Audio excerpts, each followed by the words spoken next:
नमस्कार दोस्तों, मैं राहुल आप सभी का मंथन में एक बार फिर से स्वागत करता हूं। पिछले कुछ दिनों से मेरी तबीयत जो थी वो वायरल फीवर के कारण ठीक नहीं रहने के परिणाम स्वरूप मैं आप लोगों के समक्ष उपस्थित नहीं हो पाया था। आज के इस सेशन से हम लोग फिर से अपने उस कारवां को स्टार्ट करना प्रारंभ करेंगे। इस सेशन में हम लोग मूलतः घटना चक्र के दृष्टि 2025 के वार्षिकांक के पहले अंक को देखने वाले हैं, जिसके अंतर्गत हम लोग राष्ट्रीय परिदृश्य को देखेंगे। ध्यान रखना, इससे पूर्व हम लोग 3 सेशन ऑलरेडी कंप्लीट कर चुके हैं, जिसमें हम लोगों ने नेशनल समसामयिक घटनाओं से संबंधित जो प्रमुख बुलेट फॉर्म में वो जो तथ्य थे, उसे हम लोगों ने कंप्लीट किया था। उसी सिलसिले को हम लोग आगे बढ़ाएंगे और इसे आज अंजाम तक हम लोग पहुंचाएंगे। ध्यान रखिएगा, 14वीं जेपीएससी और 71वीं बीपीएससी के साथ जो भी अन्य प्रतियोगी परीक्षार्थी हैं जो किसी प्रतियोगी परीक्षा के लिए तैयारी कर रहे हैं, उसके लिए करंट अफेयर्स एक महत्वपूर्ण पड़ाव साबित होता है। प्रत्येक एग्जाम्स में करंट अफेयर से संबंधित प्रश्न पूछे जाते हैं और आज हम लोग जानते हैं कि विभिन्न एग्जाम में जो प्रश्न होते हैं उनमें इनकी संख्या काफी ज्यादा होती है। तो आगे आज हम लोग देखेंगे अपने पार्ट 4 के सेशन में आप्रवास और विदेशियों विषयक अधिनियम में संशोधन किया गया है 2025 में। ध्यान रखिएगा, और ये अगर हम लोग देखें तो राष्ट्रपति की स्वीकृति मिली है 4 अप्रैल 2025 को। अन्य डेट्स मैंने आप लोग के सामने रख दिए हैं, ध्यान रखिएगा। ये डेट से प्रश्न नहीं पूछे जाते हैं। जनरली अगर स्वीकृति की बात करें तो 4 अप्रैल 2025 को राष्ट्रपति की स्वीकृति मिल गई थी। उद्देश्य इस विधेयक का क्या था कि भारत में विदेशियों के प्रवेश, उनके ठहराव और आप्रवास कितने दिनों तक वो यहाँ पर ठहरते हैं, प्रवास करते हैं, उसको विधिक रूप से नियंत्रित या रेगुलेट करना इस विधेयक का मूल उद्देश्य था। इस संशोधन करने के बाद या इस विधेयक के उपरांत हम लोग देखते हैं कि कुछ कानूनों को, जो पुराने कानून थे, उसे समाप्त कर दिया गया है। जैसे अगर हम लोग देखें, ये ध्यान रखिएगा किन किन कानूनों या अधिनियमों को समाप्त किया गया है, तो ये 4 ध्यान में रखिएगा। पासपोर्ट भारत में प्रवेश अधिनियम 1920, विदेशियों का पंजीकरण अधिनियम 1939, विदेशियों विषयक अधिनियम 1946 और आप्रवास वाहक दायित्व अधिनियम 2000 को इस कानून के द्वारा निरस्त या इसे समाप्त किया गया है। अब प्रवेश की शर्त क्या होगी भारत में, सबसे महत्वपूर्ण है। यानी जो भी यात्री भारत में प्रवेश कर रहे हैं तो उनके पास में एक वैलिड डॉक्यूमेंट या वैध पासपोर्ट होना चाहिए। ध्यान रखिएगा, कोई एक यात्रा दस्तावेज आवश्यक होना अनिवार्य है। विदेशी नागरिकों के लिए मान्य वीजा अनिवार्य है। बिना वीजा के भारत में एंट्री आप नहीं कर सकते हैं। प्रवेश और पंजीकरण प्रावधान के अंतर्गत यदि हम लोग देखें तो इमिग्रेशन अधिकारी को किसी भी व्यक्ति के दस्तावेज को जांचने का अधिकार प्रदान कर दिया गया है और केंद्र सरकार के पास ये दिया गया है अधिकार कि वह नामित अप्रवास चौकियों को अधिसूचित कर सकती है। कहां कहां पर भारत में प्रवेश करने वाले विदेशी लोग जो आते हैं वो अपने आप को सूचीबद्ध करवा सकते हैं। इसके अतिरिक्त ध्यान रखिएगा कि जो भी विदेशी, प्रत्येक विदेशी को आगमन के बाद नियत अधिकारी के पास पंजीकरण कराना अनिवार्य होगा। ये धारा 6 के अंतर्गत बोला गया है, ये ध्यान रखिएगा। बड़ा इंपॉर्टेंट है कि जो भी विदेशी भारत आता है तो जो भी नियत अधिकारी होगा उसके पास उसे अपना रजिस्ट्रेशन करवाना पड़ेगा। धारा 6 में कहा गया यदि कोई काम नहीं करता है, रजिस्ट्रेशन नहीं करवाता है या बिना वैध दस्तावेज या यात्रा दस्तावेज या वीजा के बिना भारत में प्रवेश करता है तो उसके विरुद्ध दंडात्मक कार्रवाई भी की जाएगी। तो यहाँ ध्यान रखिएगा कि बिना वैध दस्तावेज यदि कोई प्रवेश करता है तो उसे अधिकतम 5 वर्ष की जेल हो सकती है या 5 लाख का जुर्माना हो सकता है या फिर दोनों हो सकता है। ये ध्यान रखिएगा, ये बड़ा इंपॉर्टेंट है। ये प्रीलिम्स के पॉइंट ऑफ व्यू से ये प्रश्न पूछे जा सकते हैं कि कितने वर्ष की सजा का प्रावधान किया गया है या जुर्माना कितना लगाया जा सकता है बिना वैध दस्तावेज के भारत में प्रवेश करने पर। इसके अतिरिक्त यदि कोई व्यक्ति जाली पासपोर्ट या वीजा का उपयोग या उसकी आपूर्ति करने में संलिप्त पाया जाएगा तो उसे न्यूनतम 2 वर्ष की सजा और अधिकतम 7 वर्ष के कारावास की सजा उसे सुनाई जा सकती है। साथ ही साथ 1 से लेकर के 10 लाख रुपए तक का जुर्माना उस पर लगाया जा सकता है। तो दोनों दंडात्मक प्रावधान ध्यान में रखने की आवश्यकता होगी। किसी भी प्रीलिम्स में आपसे ये प्रश्न के रूप में पूछा जा सकता है। सबसे महत्वपूर्ण टॉपिक है अब आगे नेक्स्ट हमारा, तमिलनाडु सरकार बनाम राज्यपाल मामला, और भारतीय संविधान से यह जो टॉपिक है जाकर के सीधा जुड़ जाता है। अब हुआ क्या कि 2022-23 में तमिलनाडु 2020 से लेकर के 2023 के मध्य में तमिलनाडु की विधानसभा ने लगभग 12 विधेयक पारित करके राज्यपाल की स्वीकृति के लिए राज्यपाल के पास में भेजे। यहाँ पर एक आर्टिकल ध्यान रखिएगा, आर्टिकल 200, जिसमें कहा गया है कि राज्य विधानसभा के द्वारा पारित कोई भी विधेयक राज्यपाल की अनुमति के उपरांत ही वह कानून या अधिनियम बनता है। तो आर्टिकल 200 में कुछ संशोधन सुप्रीम कोर्ट के द्वारा करवाए गए हैं। अब यहाँ पर एक नाम और ध्यान में रखिएगा कि तमिलनाडु के राज्यपाल, इस समय जो तमिलनाडु के राज्यपाल थे ये थे आर.एन. रवि। आर.एन. रवि और तमिलनाडु राज्य सरकार के मध्य काफी विवाद की स्थितियां भी उत्पन्न हुई थी और इन विधेयकों के ऊपर राज्यपाल आर.एन. रवि के द्वारा काफी लंबे समय तक जब कोई निर्णय नहीं लिया गया या इन विधेयकों को अस्वीकृत करके वापस विधानसभा को भेज दिया गया, तो तमिलनाडु सरकार ने सुप्रीम कोर्ट का दरवाजा खटखटाया। अब इसमें एक विधेयक का उदाहरण यहाँ पे दिया गया है कि कई विधेयक ऐसे थे जिन्हें वापस लौटा दिया गया था राज्यपाल आर.एन. रवि के द्वारा, जिसमें एक विधेयक था आपका विश्वविद्यालयों के कुलपतियों की नियुक्ति से संबंधित विधेयक था। इसके उपरांत 31 अक्टूबर 2023 को राज्य सरकार सुप्रीम कोर्ट में एक याचिका दायर करती है। अब सुप्रीम कोर्ट में जब सुनवाई होती है तो वहां पर विवाद के मुख्य रूप से 3 बिंदु उभर करके सामने आते हैं। बिंदुओं पर गौर कीजिएगा। पहला है कि क्या राज्यपाल किसी विधेयक पर अनिश्चित काल तक चुप रह सकते हैं। दूसरा प्रश्न आया कि क्या राज्यपाल विधानसभा द्वारा पुनः पारित विधेयकों को राष्ट्रपति के पास भेज सकते हैं, क्योंकि हम लोग जानते हैं आर्टिकल 200 के अंतर्गत कि राज्यपाल राष्ट्रपति के लिए कुछ विधेयकों को आरक्षित रख सकते हैं, लेकिन यदि वैसे विधेयक जिसे राज्यपाल ने अस्वीकृत कर दिया है और राज्य विधानसभा ने फिर से उसे पारित कर दिया है, तो क्या उन विधेयकों को राज्यपाल राष्ट्रपति के लिए आरक्षित रख सकता है। ये एक महत्वपूर्ण प्रश्न उभर करके सामने आया था। इसके अतिरिक्त तीसरा प्रश्न था कि क्या यह संविधान के अनुच्छेद 200 का उल्लंघन है। तो ये 3 महत्वपूर्ण विवाद के बिंदु थे जिसे आगे हम लोग डील करेंगे और सुप्रीम कोर्ट ने अपना फैसला 8 अप्रैल 2025 को दिया। बड़ा इंपॉर्टेंट फैसला है, ये ध्यान रखिएगा। और आर.एन. रवि जो कि राज्यपाल थे तमिलनाडु राज्य के, उनके इन कृत्यों को सुप्रीम कोर्ट ने असंवैधानिक और गैर कानूनी बताया। साथ ही साथ उन्होंने बताया कि राज्यपाल द्वारा विधेयक राष्ट्रपति को भेजना जबकि वे दोबारा पारित हो चुके हैं, अनुच्छेद 200 का उल्लंघन है। ये बड़ा इंपॉर्टेंट फैक्ट उभर करके सामने आया। ये प्रश्न आपसे पूछा जा सकता है।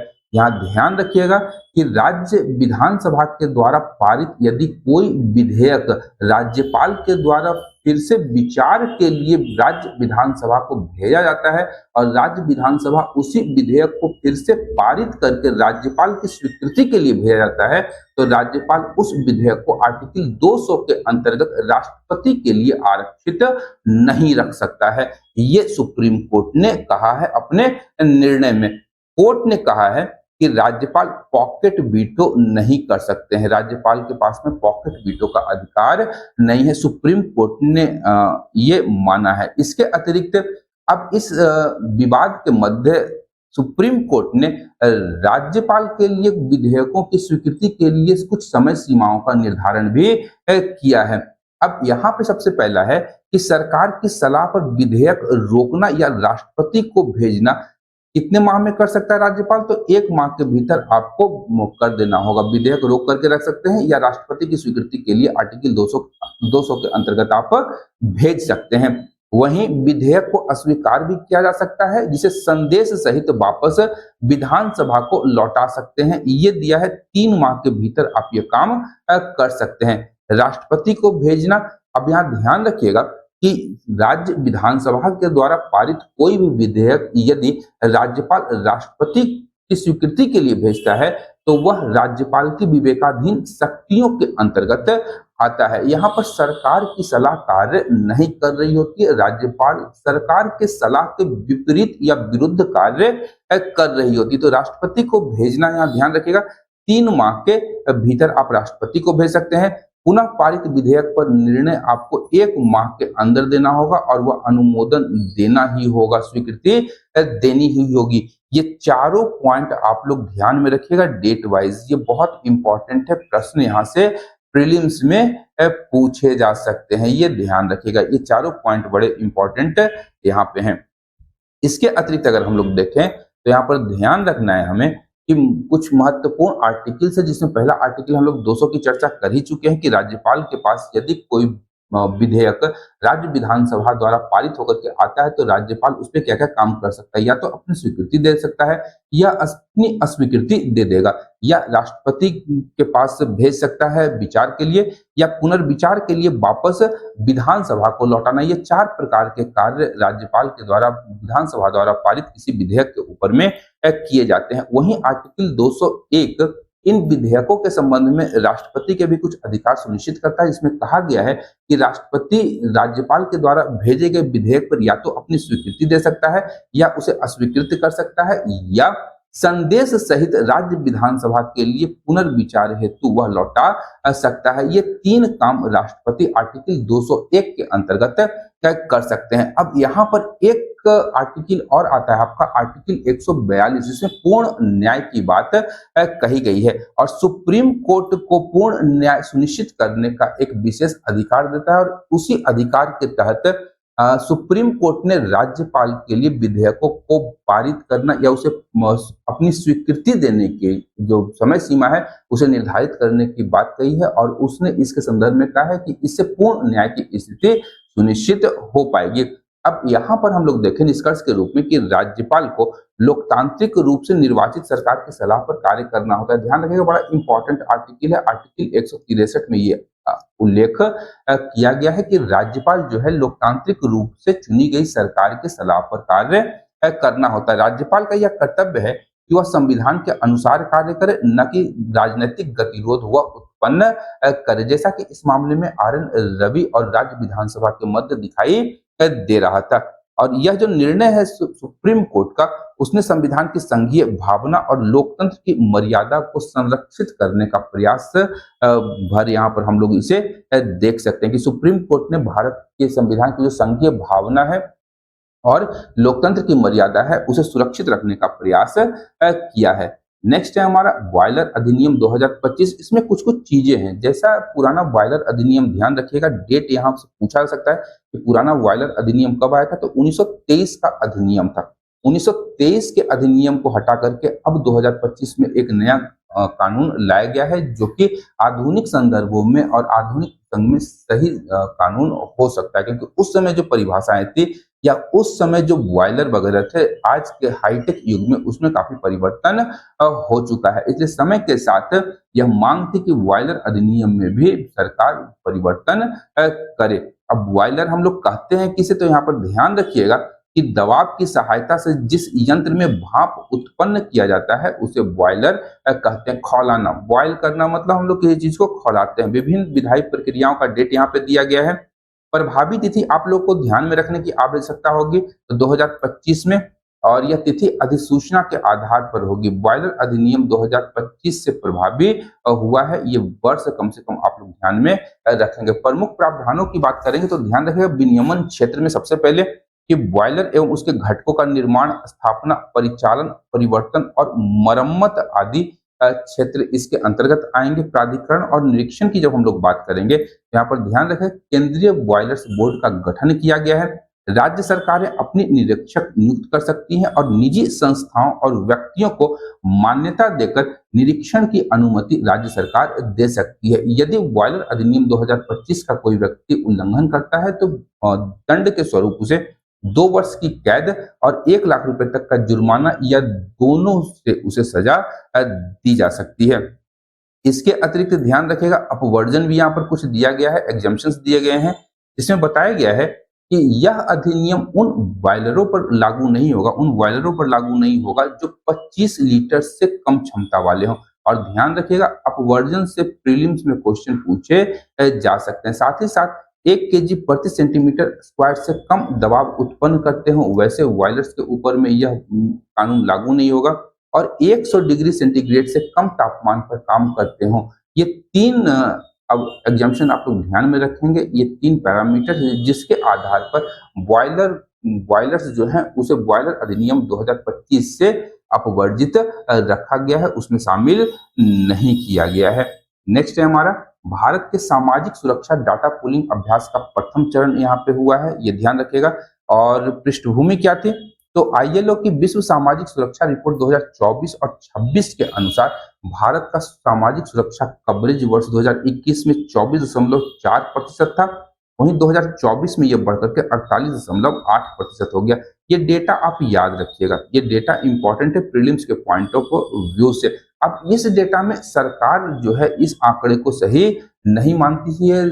केंद्रीय सरकार का कहना है कि यह जो डेटा है यह सही नहीं है। अब सरकारी पहलू की अगर हम लोग बात करें तो 19 मार्च 2025 भारत सरकार श्रम एवं रोजगार मंत्रालय के द्वारा भारत के सामाजिक सुरक्षा एवं डेटा पूलिंग अभ्यास का प्रथम चरण का शुरुआत किया गया। बड़ा इंपॉर्टेंट डेट है 19 मार्च 2025 को कि कितने व्यक्तियों को सामाजिक सुरक्षा के दायरे में भारत सरकार ने लिया है। अब इसका उद्देश्य क्या था इस डेटा पूलिंग का? कि सरकार का कहना था कि हम लोग विभिन्न योजनाएं चला रहे हैं। जैसे अगर हम लोग देखें तो बहुत सारी ऐसी योजनाएं जैसे अटल पेंशन योजना, जीवन ज्योति बीमा योजना, हमारा प्रधानमंत्री गरीब अन्न कल्याण योजना, ये सारी योजनाएं हैं जिसके अंतर्गत भारत के विभिन्न तबकों और विशेष रूप से निम्न और मध्यम आय वर्ग के लोगों या बिलो पॉवर्टी लाइन के लोगों को आच्छादित करने का प्रयास भारत सरकार के द्वारा किया गया है। तो उन्होंने विभिन्न योजनाओं के डेटा समेकन के माध्यम से सामाजिक सुरक्षा की वास्तविक स्थिति का मूल्यांकन करने का इस डेटा पूलिंग अभ्यास में प्रयास किया है। और इसमें चयनित राज्य की संख्या याद रखिएगा कि इसमें चयनित राज्यों की संख्या है 10 प्रमुख और इसमें 10 राज्य ध्यान रखिएगा: उत्तर प्रदेश, राजस्थान, महाराष्ट्र, मध्य प्रदेश, तमिलनाडु, उड़ीसा, आंध्र प्रदेश, तेलंगाना, कर्नाटक और गुजरात। ये ध्यान में रखना होगा। अब यहाँ पर ध्यान रखिएगा, यहाँ पर एक चीज ध्यान रखने की आवश्यकता होगी कि इसमें 92 करोड़ लोग, लगभग 65% जनसंख्या जो भारत की है वह किसी न किसी रूप से किसी न किसी सामाजिक सुरक्षा के दायरे से आच्छादित है, यह सरकार का कहना है। जिसमें हमारा पहला आयुष्मान भारत योजना है और सरकार ने बोला है कि 26 मार्च 2025 तक लगभग 39.94 करोड़ आयुष्मान कार्ड भारत सरकार के द्वारा बनाए जा चुके हैं। इसके अंतर्गत अगर हम लोग देखें तो 5 लाख रुपए तक का स्वास्थ्य कवरेज प्रति परिवार प्रदान किया जाता है।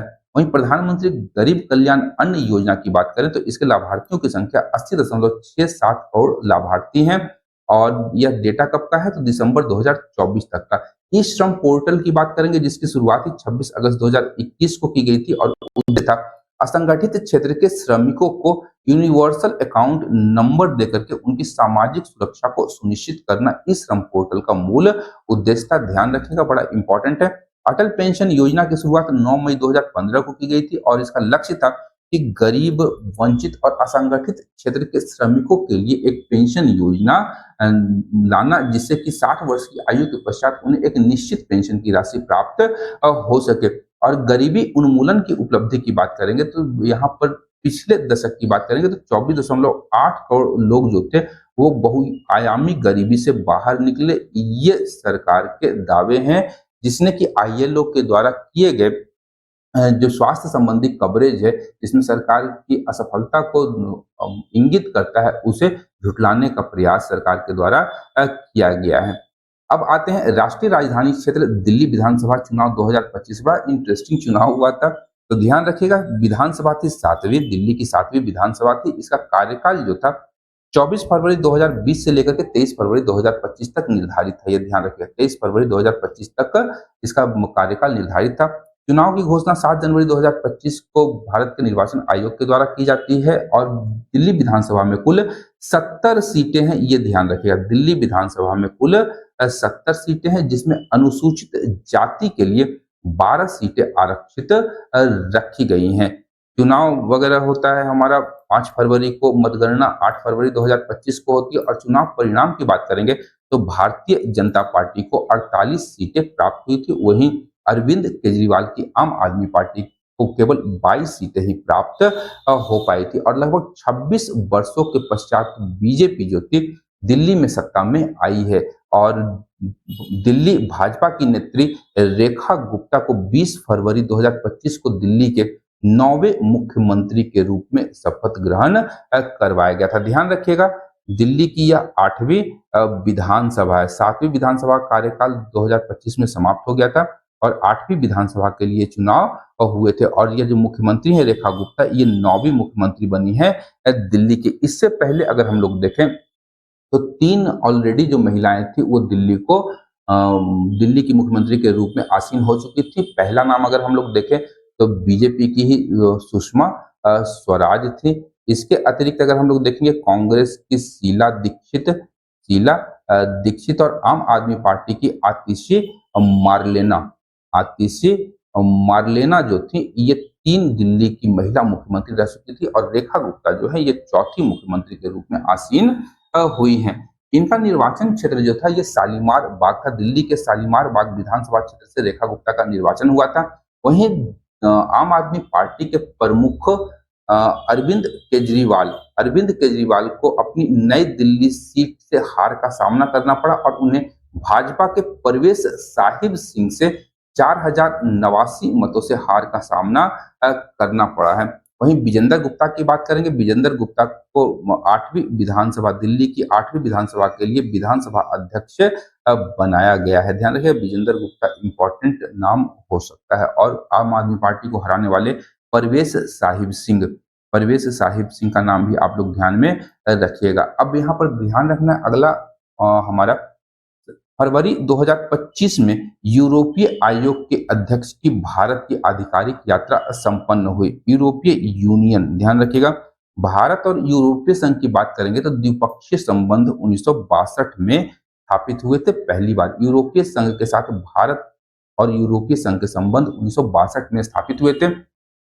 2004 में हेग नीदरलैंड्स में 5वां भारत यू शिखर सम्मेलन में इन संबंधों को रणनीतिक साझेदारी में परिवर्तित किया गया था। ये भी ध्यान में रखिएगा। इसके अतिरिक्त वर्तमान समय की अगर हम लोग बात करेंगे तो यूरोपीय आयोग की अध्यक्षा कौन है, तो उर्सुला वॉन डर लेयन जो है यूरोपीय आयोग की अध्यक्षा है और प्रधानमंत्री नरेंद्र मोदी जी के निमंत्रण पर इन्होंने भारत की आधिकारिक यात्रा की। यहाँ ध्यान रखिएगा, उर्सुला वॉन डर लेयन की यह तीसरा भारत का दौरा था और इस यात्रा में एक अन्य तथ्य ध्यान रखिएगा, यूरोपीय संघ के कॉलेज ऑफ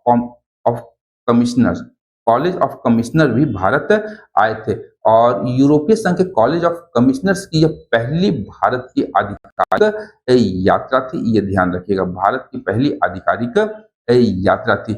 और अगर व्यापारिक रूप में अगर हम लोग देखें तो यूरोपीय संघ भारत का सबसे बड़ा व्यापारिक साझेदार के रूप में उभर करके सामने आता है और 2023 में दोनों के मध्य 124 बिलियन यूरो का व्यापार रहा और भारत के कुल व्यापार का 12.2% जो है वह यूरोपीय संघ के साथ भारत करता है। इसके उपरांत फरवरी माह के दूसरे सप्ताह में ही प्रधानमंत्री नरेंद्र मोदी की फ्रांस की यात्रा हुई थी। ये ध्यान रखिएगा और उस समय जब यात्रा हुई तो फ्रांस के राष्ट्रपति थे इमैनुअल मैक्रों के निमंत्रण पर 10 से 12 फरवरी 2025 को नरेंद्र मोदी की फ्रांस की यात्रा होती है। और यहाँ पर ध्यान रखिएगा कि भारत और फ्रांस के जो राजनयिक संबंध थे भारत की आजादी के उपरांत 1947 में ही स्थापित हो गए थे और 1998 में इन संबंधों को रणनीतिक साझेदारी का दर्जा दिया गया था। यहाँ ध्यान रखिएगा।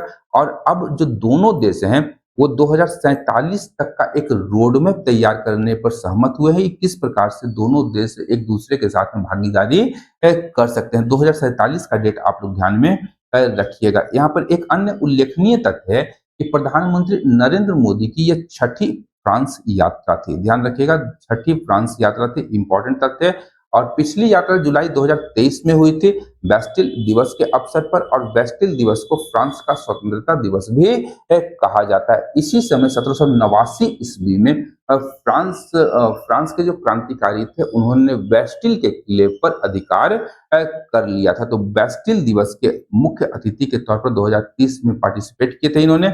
और फ्रांस के राष्ट्रपति जनवरी 2024 में भारत के 75वें गणतंत्र दिवस के अवसर पर मुख्य अतिथि के रूप में भारत इनका आगमन हुआ था। अब यहाँ पर इन दो देशों के मध्य यहाँ पर कुछ समझौते हुए हैं जो बड़ा इंपॉर्टेंट समझौता है। ये प्रीलिम्स के पॉइंट ऑफ व्यू से अत्यंत ही महत्वपूर्ण हो जाएंगे। पहला है हमारा AI action, artificial intelligence action शिखर सम्मेलन की पेरिस में सह अध्यक्षता प्रधानमंत्री नरेंद्र मोदी के द्वारा की गई, इमैनुअल मैक्रो और हमारे प्रधानमंत्री नरेंद्र मोदी के साथ किया गया। अगला सम्मेलन जो होगा एआई एक्शन शिखर सम्मेलन, इसका आयोजन भारत में होगा, ये ध्यान रखिएगा। 2025 में हुआ है, 2026 में भारत में इस एआई एक्शन शिखर सम्मेलन का आयोजन किया जाएगा। इसके अतिरिक्त प्रधानमंत्री ने फ्रांस के एक शहर मार्सिले में भारत के महावाणिज्य दूतावास का भी उद्घाटन किया और मार्च 2026 को, ध्यान रखिएगा 2026 को भारत फ्रांस नवाचार वर्ष की घोषणा इस दौरे के दरमियान की गई और इस नवाचार वर्ष का जो शुभारंभ है वो मार्च 2026 में नई दिल्ली से प्रारंभ होगा। ये भी तथ्य आपका इंपॉर्टेंट हो जाएगा। इसके अतिरिक्त दोनों देशों ने पर्यावरण के क्षेत्र में सहयोग करने का भी आह्वान किया है। दोनों देश एक दूसरे का सहयोग करेंगे। इससे पूर्व हम लोग अंतर्राष्ट्रीय सोलर अलायंस देख सकते हैं। भारत और फ्रांस के नेतृत्व में इस इंटरनेशनल सोलर अलायंस का गठन किया गया था। यहाँ पर पर्यावरण के क्षेत्र में अगर हम लोग देखेंगे तो यहाँ पर ध्यान रखिएगा कि फ्रांस ने भारत और यूएई के निमंत्रण पर मैंग्रोव अलायंस फॉर क्लाइमेट में शामिल होने का निर्णय किया है। बड़ा इंपॉर्टेंट है। भारत और यूएई दोनों ने मिल करके फ्रांस को यह आमंत्रण किया था कि भैया आप आइए, मैंग्रोव अलायंस फॉर क्लाइमेट में शामिल हुई और फ्रांस ने इसमें शामिल होने का अपना निर्णय ले लिया। मैंग्रोव वनस्पति होती है जिसे हम लोग हिंदी में कच्छ वनस्पति के रूप में भी जानते हैं और ये समुद्र के किनारे किनारे उगने वाले वनस्पतियों को हम लोग कच्छ वनस्पति या मैंग्रोव वनस्पति के रूप में जानते हैं। अब आइए डुप्लीकेट मतदाता पहचान पत्र विवाद और संवैधानिक संदर्भ, बड़ा इंपॉर्टेंट है। संवैधानिक संदर्भों से यहाँ पर प्रश्न पूछे जा सकते हैं। अब हालिया घटनाक्रम जो हुआ है उसे छोड़ करके हम लोग फरवरी में चलेंगे। पहले तो फरवरी 2025 में पश्चिम बंगाल की मुख्यमंत्री ममता बनर्जी ने आरोप लगाया कि कई राज्यों में डुप्लीकेट एपिक कार्ड, जो कि इलेक्टोरल फोटो आइडेंटिटी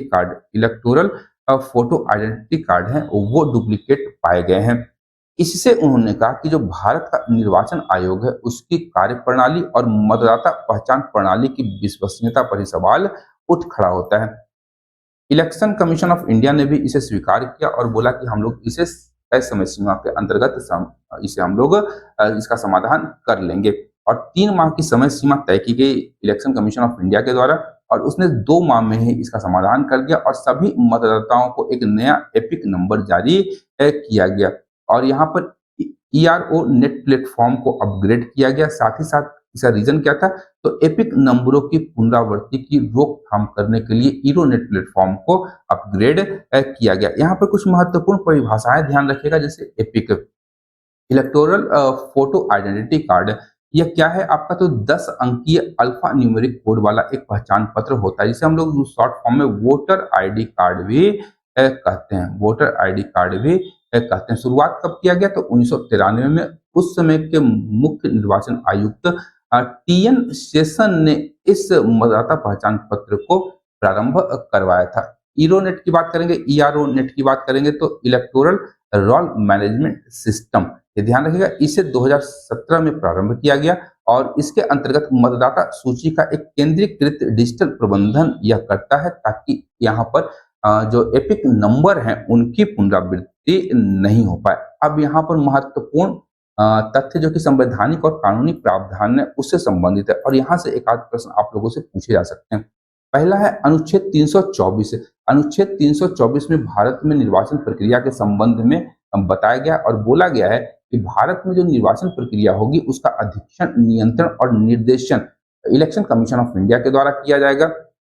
अनुच्छेद 325 में बोला गया है कि किसी भी नागरिक को मतदाता सूची से वंचित नहीं किया जा सकता है, यानी जाति, धर्म, लिंग के आधार पर किसी भी व्यक्ति को मतदाता सूची से बाहर नहीं किया जा सकता है। आर्टिकल 325 में कहा गया है, इंपॉर्टेंट आर्टिकल है, ध्यान रखिएगा।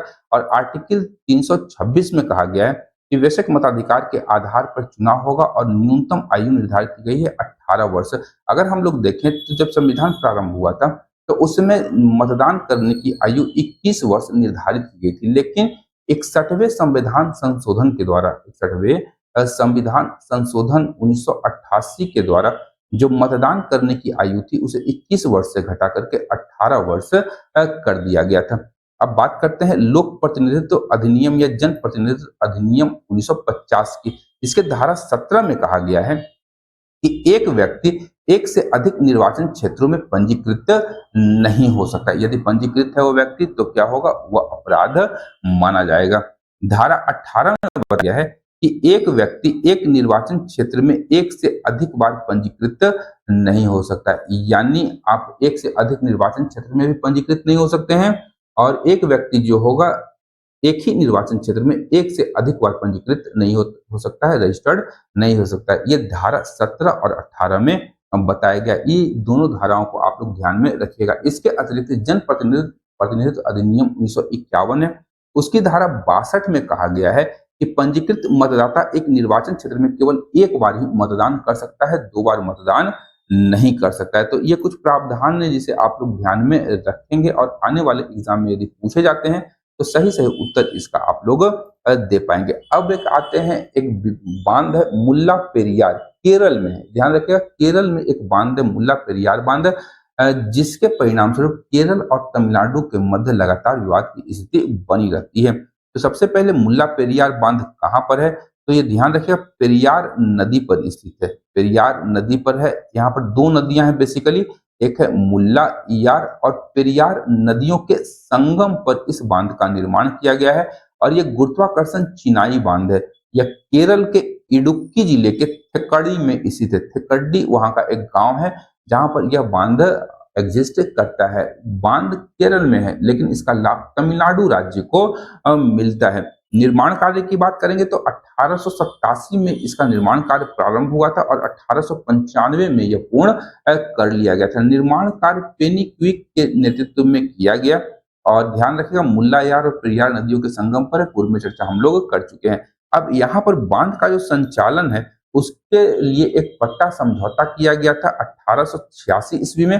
त्रावणकोर के महाराजा और ब्रिटिश भारत सरकार के मध्य यह समझौता हुआ था। समझौता 999 वर्षों के लिए था, यानी 1000 वर्ष में एक वर्ष कम, 999 वर्षों के लिए बांध का संचालन करने का समझौता हुआ था। लेकिन इस समझौते का नवीकरण 1970 में किया गया। अब यहाँ पर विवाद की मुख्य वजह क्या है कि तमिलनाडु चाहता है कि बांध के जलस्तर को 126 फीट से बढ़ा करके 142 फीट कर दिया जाए। तमिलनाडु का यह तर्क है कि बांध की ऊंचाई को बढ़ाया जाए और साथ ही साथ मरम्मत और सुदृढ़ीकरण कार्य की अनुमति भी प्रदान की जाए। लेकिन केरल का कहना है कि यह बांध 125 वर्ष पुराना है और केरल का मानना है कि अब यह बांध असुरक्षित हो चुका है और जलवायु परिवर्तन और अत्यधिक वर्षा के कारण यह बांध जो है संभावित रूप से कभी भी टूट सकता है। केरल इस पे खतरा लगातार जताता रहता है और केरल ने बोला है कि केरल सिंचाई और जल संरक्षण अधिनियम में संशोधन करके इस मुल्ला पेरियार बांध को खतरनाक बांधों की सूची में केरल ने डाल दिया है। अब न्यायिक हस्तक्षेप की बात करेंगे तो कोर्ट में यह मामला चल रहा है। 19 फरवरी 2025 को सुप्रीम कोर्ट ने तमिलनाडु की शिकायत पर एक पर्यवेक्षी समिति को निर्देशित किया कि वह जाकर के वस्तु स्थिति की जांच करे और मुल्ला पेरियार बांध के संबंध में अपनी रिपोर्ट को सुप्रीम कोर्ट को सौंपे। 3 जनवरी 2025 को केंद्र सरकार ने राष्ट्रीय बांध सुरक्षा प्राधिकरण के प्रमुख की अध्यक्षता में एक पर्यवेक्षी समिति का गठन कर दिया और 6 मई 2025 को सुप्रीम कोर्ट ने समिति की सिफारिशों को लागू करने का आदेश दिया है। नेक्स्ट है हमारा लीड्स रिपोर्ट 2024। लीड्स का पहले हम लोग फुल फॉर्म देखेंगे। इसमें बोला गया है logistics is across different states.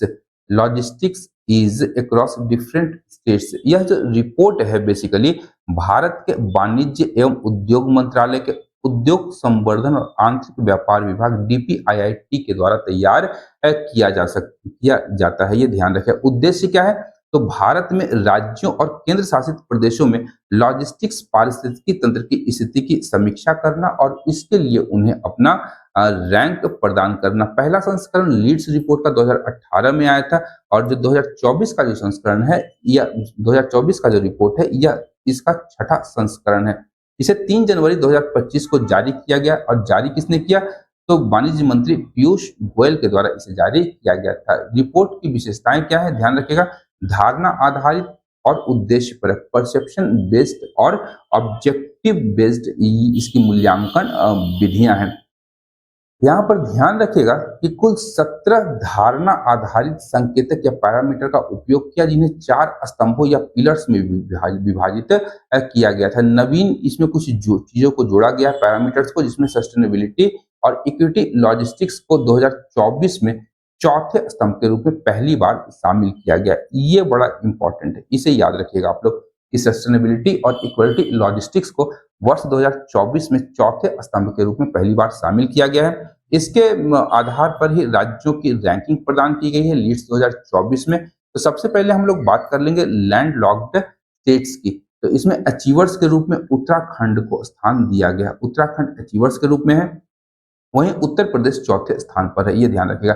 Fast movers के रूप में अगर हम लोग देखें तो मध्य प्रदेश पहले स्थान पर है और बीपीएससी वाले ध्यान में रखेंगे बिहार को फास्ट मूवर्स की श्रेणी में चौथे पायदान पर रखा गया है। एस्पायर्स की श्रेणी की बात करेंगे तो छत्तीसगढ़ जो है हमारा पहले स्थान पर, और जेपीएससी वाले ध्यान रखेंगे झारखंड को दूसरे पायदान पर रखा गया है स्थल रुद्ध राज्यों के मध्य। वहीं तटीय राज्यों की बात करेंगे तो ध्यान रखिएगा अचीवर्स में महाराष्ट्र, फास्ट मूवर्स में गोवा और एस्पायर्स में पश्चिम बंगाल। पूर्वोत्तर राज्यों की बात करेंगे तो अचीवर्स में असम, फास्ट मूवर्स में सिक्किम और एस्पायर्स में मेघालय। इसके अतिरिक्त केंद्र शासित प्रदेशों की रैंकिंग भी प्रदान की गई है, जो एग्जामिनेशन के पॉइंट ऑफ व्यू से ज्यादा इंपॉर्टेंट नहीं है, लेकिन आप लोग नोट्स में देख लीजिएगा। नेक्स्ट है हमारा त्रिपुरा और भाषिनी। तो हाल ही में भाषिनी के साथ त्रिपुरा सरकार ने एक समझौता ज्ञापन या एमओयू पर हस्ताक्षर किया गया। भाषिनी पहले है क्या? ये बड़ा इंपॉर्टेंट क्वेश्चन बन सकता है कि भाषिनी क्या है। तो भारत सरकार की एक एआई संचालित राष्ट्रीय भाषा अनुवाद पहल है, जिसे राष्ट्रीय भाषा अनुवाद मिशन के तहत 2021-22 के बजट में प्रस्तावित किया गया था। ध्यान रखिएगा 2021-22 के बजट में राष्ट्रीय भाषा अनुवाद मिशन को लॉन्च किया गया था, जिसके अंतर्गत एआई संचालित या आर्टिफिशियल इंटेलिजेंस संचालित राष्ट्रीय भाषा अनुवाद पहल को लॉन्च किया गया, जिसे भाषिनी नाम दिया गया। उद्घाटन किसने किया? तो प्रधानमंत्री नरेंद्र मोदी के द्वारा 4 जुलाई 2022 को 3 वर्ष की अवधि के लिए भाषिनी को लॉन्च किया गया है। संचालन कौन करेगी भाषिनी का? तो डिजिटल इंडिया कॉर्पोरेशन के अधीन डिजिटल इंडिया भाषिनी डिवीजन डीआईबीडी के द्वारा इसका संचालन किया जाएगा। मुख्य बिंदुओं की बात करेंगे तो त्रिपुरा 28 जनवरी 2025 को एमओयू पर हस्ताक्षर करता है और पूर्वोत्तर भारत का ये पहला राज्य है। वहीं ध्यान रखिएगा भारत का 8वां राज्य है जिसने भाषिनी के साथ में समझौता किया है। इसके अतिरिक्त ध्यान रखिएगा भाषिनी का जो हाल ही में संपन्न हुआ है उत्तर प्रदेश में महाकुंभ, उसमें भी उपयोग किया गया है। तो जनवरी फरवरी 2025 में जब प्रयागराज में महाकुंभ का आयोजन हुआ था, तो उसमें विविध भाषाओं वाले करोड़ों लोगों की सुविधा के लिए भाषिनी का सफल उपयोग किया गया। इस मंच ने 11 भारतीय भाषाओं में घोषणाएं की, कार्यक्रमों की समय सारणी और सुरक्षा दिशा निर्देशों का अनुवाद भाषिनी के द्वारा किया गया था। तो आज के इस सेशन के लिए इतना ही, मिलते हैं हम लोग अगले सेशन में। तब तक के लिए धन्यवाद। देखते रहिए मंथन, क्योंकि मैं इस प्रकार के वीडियोस लाता रहता हूँ। Thank you.